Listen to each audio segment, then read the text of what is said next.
नमस्ते दोस्तों and welcome back to the channel. आज हम एक सुपर इम्पोर्टेंट टॉपिक के बारे में बात करने वाले हैं which is NHS versus private nursing. कौन सा ऑप्शन बेटर है? अगर आप ऑलरेडी यूके में नर्स हो या आने का प्लान कर रहे हो तो ये वीडियो आपके लिए पूरा गाइड होगा। इस वीडियो में मैं salary, workload, benefits, career growth सब कुछ कंपेयर करूंगा और प्लीज़ एंड तक ज़रूर देखना क्योंकि मैं अपना ऑनेस्ट ओपिनियन भी दूंगा कौन सा आपके लिए बेस्ट होगा, एनएचएस या फिर प्राइवेट। तो चलिए शुरू करते हैं बिना किसी डिले के।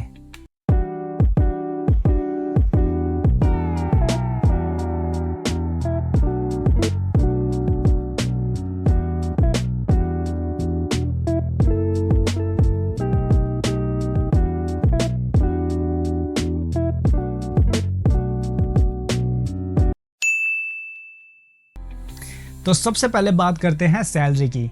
सबको यही पहले जानना होता है। तो एनएचएस में जो सैलरी होती है वो एक स्ट्रक्चर के हिसाब से मिलती है जिसका नाम है agenda for change pay bands. Normally nurses start करते हैं बैंड 5 से, जिनकी salary approximately 28,000 pounds to 30,000 pounds per year होती है। ये सैलरी आपकी लोकेशन के ऊपर भी डिपेंड करती है और एनएचएस में इंक्रीमेंट्स फिक्स्ड होते हैं। हर साल सैलरी थोड़ी बढ़ती है। प्राइवेट हॉस्पिटल में स्टार्टिंग सैलरी थोड़ी ज़्यादा हो सकती है। कुछ प्राइवेट हॉस्पिटल्स स्पेशली लंदन जैसी बड़ी सिटीज़ में 32,000 पाउंड से 35,000 पाउंड्स तक दे देते हैं। और अगर आप किसी स्पेशलिटी एरिया में हो जैसे कि थिएटर्स, आईसीयू, इमरजेंसी, तो एक्सपीरियंस के बाद 40,000 पाउंड्स या उससे ज़्यादा भी हो सकता है। पर एक बात इम्पोर्टेंट है, एनएचएस में ओवरटाइम का एक्स्ट्रा पैसा मिलता है एनहेंस्ड रेट पे। प्राइवेट में ओवरटाइम हर जगह पेड नहीं होता या नॉर्मल रेट पे होता है, तो बेस सैलरी प्राइवेट में ज़्यादा लग सकती है बट एनएचएस में ओवरटाइम और बेनिफिट्स मिला के बैलेंस हो जाता है। अब वर्कलोड की बात करते हैं। एनएचएस में सबसे बड़ा इशू होता है स्टाफिंग शॉर्टेज का। बहुत बार ऐसा होता है कि एक नर्स को 8 से 10 पेशेंट हैंडल करने पड़ते हैं एक शिफ्ट में, स्पेशली जनरल वार्ड्स में। ये कुछ लोगों के लिए काफ़ी हेक्टिक हो जाता है। प्राइवेट हॉस्पिटल्स में वर्कलोड थोड़ा बेटर होता है। नॉर्मली 3 से 5 पेशेंट होते हैं एक नर्स के पास। It is more like a business, क्योंकि प्राइवेट हॉस्पिटल्स प्रीमियम सर्विस देते हैं तो इसलिए वो स्टाफिंग अच्छे से मेंटेन करते हैं। पर एक कैच है, प्राइवेट में पर्सनलाइज्ड केयर एक्सपेक्टेशंस थोड़ी हाई होती है। सिर्फ मेडिकेशन या ट्रीटमेंट नहीं, पेशेंट की कंफर्ट, सेटिस्फैक्शन, हॉस्पिटैलिटी, इन सब चीज़ों का अच्छे से ध्यान रखना पड़ता है। अब बेनिफिट्स की बात करते हैं। एनएचएस का पेंशन स्कीम यूके के बेस्ट पेंशन स्कीम्स में से एक है। इसमें आपको sick leaves, maternity, paternity leaves, study leaves सब कुछ स्ट्रक्चर्ड और अच्छे से मिलता है। एनएचएस आपको डिस्काउंट भी देता है for shopping, gym, restaurants, travel. काफ़ी जगह डिस्काउंट्स मिलते हैं आपके एनएचएस कार्ड से।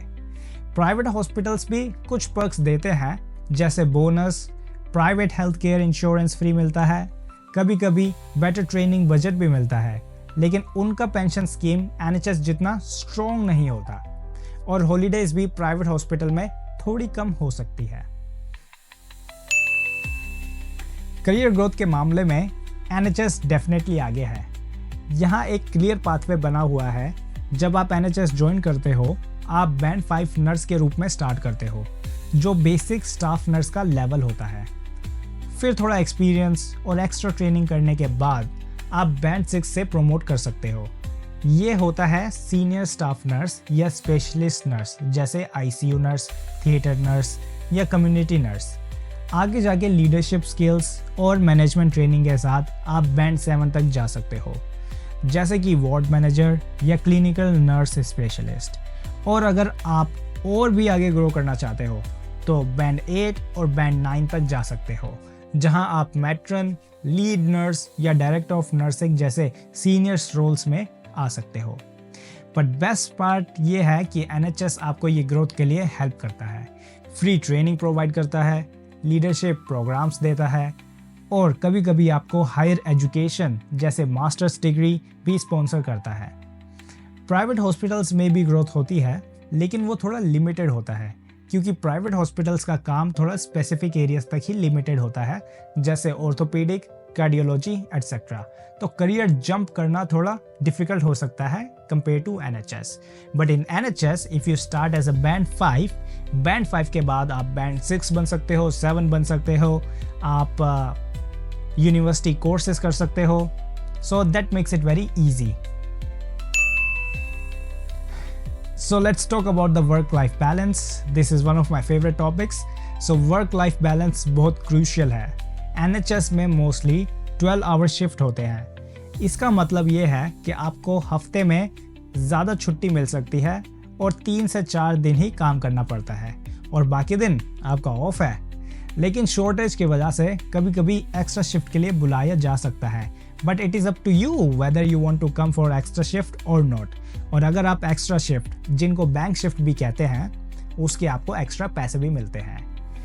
प्राइवेट हॉस्पिटल्स में शिफ्ट कभी कभी 8 या 10 घंटे की होती है। ओवरटाइम करना ऑप्शनल होता है mostly. Private hospitals work life balance को सीरियसली लेते हैं क्योंकि स्टाफ रिटेंशन उनके लिए बहुत इंपॉर्टेंट होता है। तो हाँ जी, अब बात करते हैं जॉब सिक्योरिटी की। तो जॉब सिक्योरिटी की बात करें तो एनएचएस क्लियरली विनर है।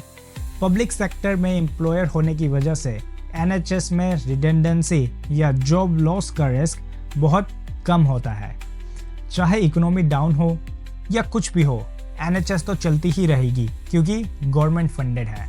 प्राइवेट हॉस्पिटल्स बिजनेस होते हैं, अगर प्रॉफिट नहीं हो रहा तो डाउनसाइजिंग या रीस्ट्रक्चरिंग का चांस होता है। और एनएचएस का एक्सपीरियंस काफ़ी ज़्यादा रिस्पेक्ट करता है यूके में और इंटरनेशनली भी। अगर फ्यूचर में अब्रॉड जाना हो या फील्ड स्विच करनी हो तो एनएचएस का एक्सपीरियंस काफ़ी काम आता है। तो अब फाइनल वर्डिक्ट क्या है? ऑनेस्टली सब डिपेंड करता है आपकी करियर गोल्स और लाइफ प्रायोरिटीज़ पे। अगर आपको स्ट्रक्चर्ड करियर ग्रोथ चाहिए, स्ट्रॉन्ग पेंशन और लॉन्ग टर्म जॉब सिक्योरिटी, तो एनएचएस आपके लिए परफेक्ट है।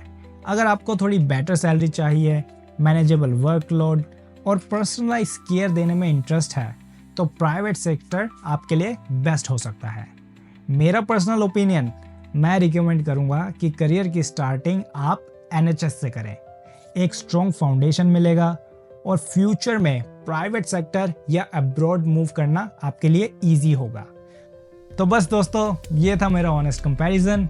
अगर आपको ये वीडियो हेल्पफुल लगा हो तो प्लीज़ लाइक करो, सब्सक्राइब करो और कमेंट करके बताना कि आप एनएचएस चूज़ करोगे या फिर प्राइवेट।